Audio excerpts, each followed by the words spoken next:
Following the introduction of the ability to rewind your movies on VHS at home, no stone was left unturned, and no detail was left unexamined. This meant that critics and fanatics alike would be able to endlessly peruse their favourite movies over and over again in order to examine every individual frame. And whilst this allowed for a number of fun and interesting Easter eggs to be found and shared, it also allowed for a plethora of goofs and oddities to be brought to light too. So with that in mind, I'm Gareth, this is What Culture, and here are 10 annoying details in movies you cannot unsee.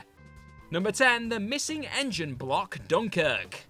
In the famous words of Winston Churchill, the evacuation of Dunkirk was a colossal military disaster, a sentiment captured perfectly in Christopher Nolan's epic. With little way of accommodating the retreat from the French coast en masse, the British military begins requisitioning civilian boats in order to cross the channel and save the men trapped there. RAF pilot Farrier, played by Tom Hardy, plays a vital role in the defense of the ground forces in the flick, fighting for as long as he can on his dwindling fuel supply. Fortunately, he stays in the fight long enough to see the evacuation through to completion, but has so little fuel that he is forced to set his Spitfire down on the French coast. Straight after landing, he ignites his plane with a flare gun before being captured by German forces. Although a beautiful and iconic scene in the film, viewers couldn't help but notice that the engine block had completely disappeared from the burning aircraft. Due to the heavy-duty nature of the Rolls-Royce engine, it is more likely that the engine would be the last part to disintegrate in the flames, meaning the propeller being connected solely by a pole is particularly inaccurate. Now I've got a quick question for you, is this your favourite Tom Hardy role? If it's not, then I want to know what is in the comments section below this video. Number 9. The weird counting 7.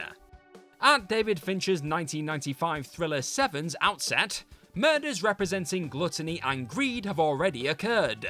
When analysing the clues back at the police station, which include a passage from Paradise Lost, as well as more on-the-nose clues such as the words gluttony and greed written at their individual crime scene, Detective William Somerset quickly links the murders to the 7 deadly sins. And when explaining this information to his commanding partner and officer, Somerset reels off the remaining sins while simultaneously counting on his right hand. The strange part? The experienced detective starts from his pinky finger and ends at his thumb. In dactylonomy, more commonly known as finger counting, there are 2 recognized methods for counting on one's hand in the Western world. Starting from the thumb is the European method, whilst Americans typically start from the index finger. Now if you are from the Western world, I urge you to count from pinky to thumb, palm facing away from you, and you will see just how unnatural this whole thing really feels. Number 8. The impossible romance Braveheart. This one's a slight cheat, as it's not so much what you can't unsee as it is what you can't unlearn. Braveheart is a well-regarded epic of storytelling in film, with Mel Gibson giving one of the great performances on the silver screen. It is also known for taking a lot of liberties with real-world history. Whilst William Wallace most definitely existed, he did rebel against the English invaders, and he was executed via hanging, drawing and quartering in London. There are multiple scenarios in Gibson's film that simply could not have happened. Enter Isabella of France. In the film, Isabella is first introduced in the second act when she is sent to parley with Wallace. She eventually becomes infatuated with him and reveals her father-in-law aims to invade Scotland in retaliation. Their relationship is a slow burn that leads to a love affair, with Isabella apparently becoming pregnant to Wallace. In reality, this timeline of events is quite literally impossible. At the Battle of Falkirk, when Braveheart alleges the pairing first met, not only was Isabella of France not in Scotland, but she was also just 3 years old. Even at the time of Wallace's death, she had just turned 10, meaning their on-screen relationship is entirely fabricated. Number 7. The tire tracks Ben-HUR. Following one historical epic with another, here we look at the 1959 rendition of Lew Wallace's 1880 novel Ben-HUR, focusing on a former Jewish prince of Jerusalem turned champion charioteer in Rome. Title character Judah Ben-HUR encounters many highs and lows throughout the story. Hollywood, however, has a tendency to leave obvious errors in its depictions of ancient Rome, whether that be failures in the editing process or an inaccurate historical depiction of events. The issue in Ben-HUR can be found in the final chariot race scene. While many rumours swirled about mistakes in this scene, many of which have been debunked as myth, a small detail that is undoubtedly visible is the tracks left behind by the camera vehicle as it moves ahead of the chariots. Yep, no missing those. Number 6, the crew member, Pirates of the Caribbean, The Curse of the Black Pearl. A favourite series of many, the Pirates of the Caribbean franchise has brought laughter, drama and tears to the viewing public. The 2003 debut of The Curse of the Black Pearl won over 20 awards in categories such as choreography, hair and makeup, individual performance, and even sexiest hero to Orlando Bloom from the Mexican MTV Awards. High praise indeed. What it failed to win an award in, though, is video editing. You would like to think that a stereotypical pirate outfit is fairly standard garb. Dirty dusters, bandanas, belts and baldricks, open chest shirts, etc, etc. Aboard his ship, the Black Pearl, though, the camera shows Jack Sparrow operating the steering wheel, and directly behind him appears to be a member of his crew admiring the ocean views whilst rocking a muscle-fit white t-shirt, aviator sunglasses and a cowboy hat. Hope somebody walked the plank for that one. Number 5, Harry's Jump, Harry Potter and the Philosopher's Stone. Discovering he has magical abilities, Harry Potter leaves for Hogwarts School of Witchcraft and Wizardry to hone his abilities in the Philosopher's Stone, and unbeknown to him at the time, fight the man that slew his parents. It is epic stuff. First, however, came the ceremony that would decide which of the 4 houses Harry would enter. Following his pleas with the sorting hat to put him in any house bar Slytherin, Harry was awarded with a place in House Gryffindor alongside his friends Ron and Hermione.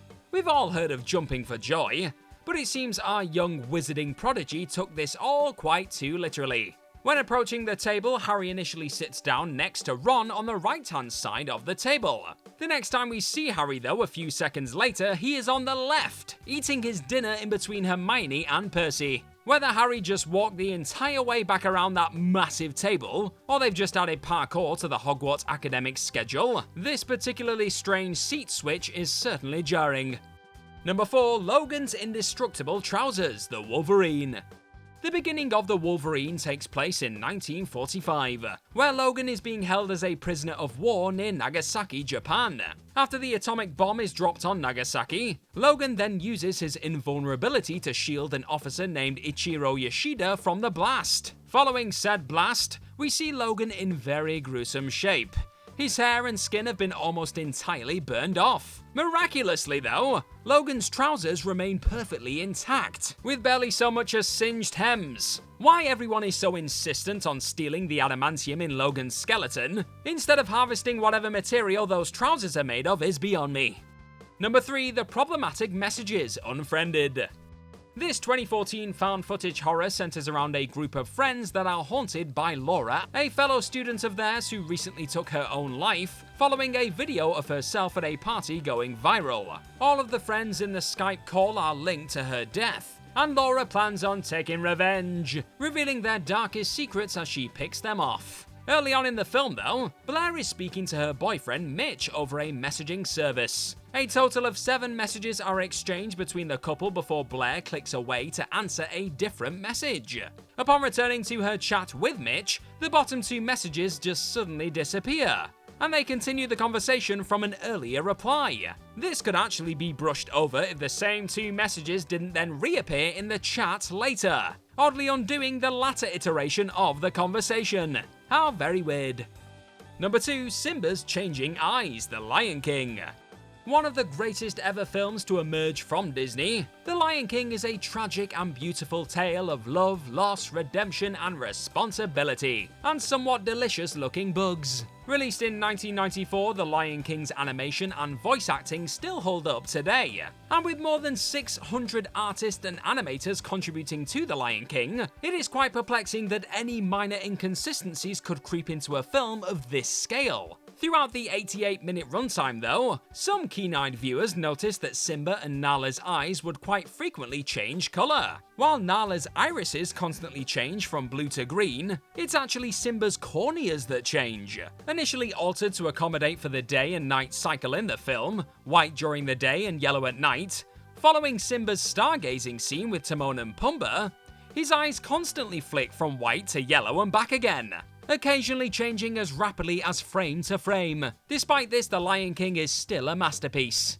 Trust me, it's my favourite. So now let's just pretend that the live-action adaptation never ever happened. Number 1. The Air Punches, The Dark Knight Rises.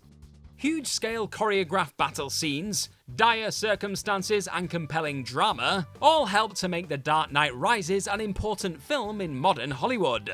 And during the third Nolan Batflick, we see Batman fight his way through multiple skirmishes with Bane's goons, overcoming unfair fights of 10-1 with relative ease. This, however, could be down to the absolute incompetency of many of his foes, throwing themselves to the floor despite not being touched, swinging fists and batons at thin air. Despite weeks of dedication to the well-planned choreography, some of these extras just seem to want to throw themselves down and writhe in agony as quickly as they possibly could. There were many laughable moments from the hard-working extras throughout this film that have inspired gifs and memes aplenty, with many people seemingly returning to The Dark Knight Rises just to find as many as possible. Perhaps the most notable extra botch can be found during the Bat and Cat fight with Bane's thugs on a rooftop. Yep, there it is. Simply put, Bane should have probably hired some better henchmen. And that's our list. Know of any other annoying details in movies that people will never unsee? Well, let us know all about them in the comments section right down below, and don't forget to like, share, and click on that subscribe button while you are down there. And if you like this sort of stuff, then please head on over to whatculture.com and find some more fantastic articles just like the one this video you're watching right this second is based on. I've been the always annoying Gareth from whatculture.com. You are welcome. Cheers for chilling with us for a bit today. Now go and eat an apple. They are healthy. Bye bye.